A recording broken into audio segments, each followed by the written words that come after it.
Hey, good morning. It's Dr. James. I do hope and pray this message finds you and your loved ones peaceful, thriving, and well. So this morning, we're going to go into the classroom for just a couple of minutes. In this classroom, I promise you will change your life. If you want to pay full attention, like get right in the front row.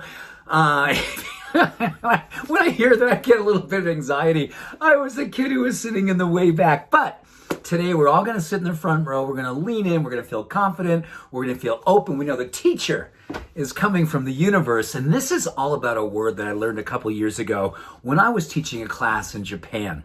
And I was in Kyoto, Japan. And there was this place called the Kyoto Castle.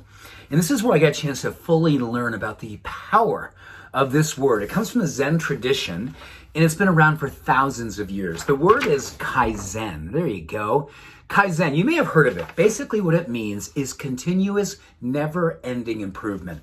And what we found in the space when I was spending time in Kyoto is that the warriors, the teachers, the leaders, the ones who were really just crushing it out there.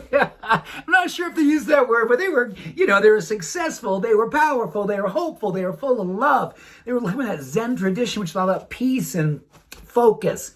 And they were really connected to this word of continuous improvement. But one of the things that they found was the most important practice to go along with Kaizen, which, as you think about your life right now, and you think about your spiritual path, there is nothing more fulfilling than realizing that we're students here. And I find I always lose my way, and I find myself going dark is when, oh my gosh, I got to get this right. And if I slip, I treat it as a failure versus an opportunity to go, okay, where did my mind go to this? What was my reaction, my reflex? What history did I bring into this present moment? And then it didn't allow me to be more mindful in how I improved and how I evolved.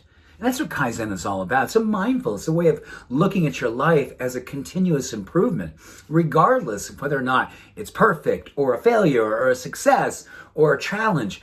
All those things are part of Kaizen.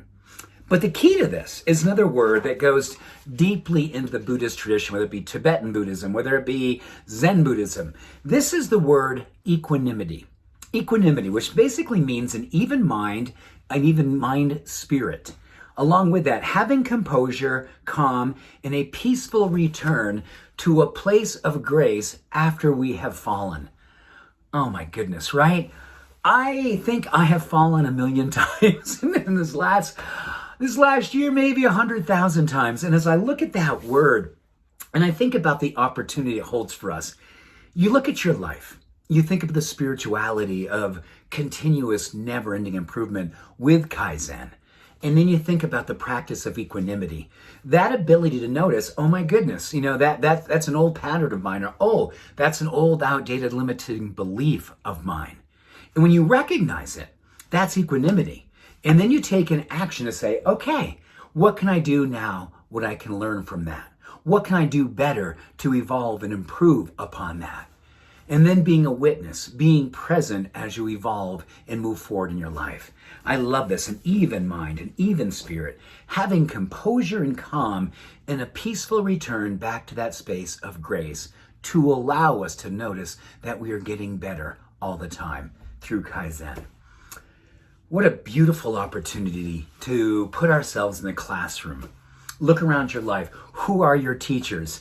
For me, it's some of the people who, oh my goodness, I love to call them my greatest teachers are also the ones who push my buttons more often than not. And then I have to ask myself, what's in it for me?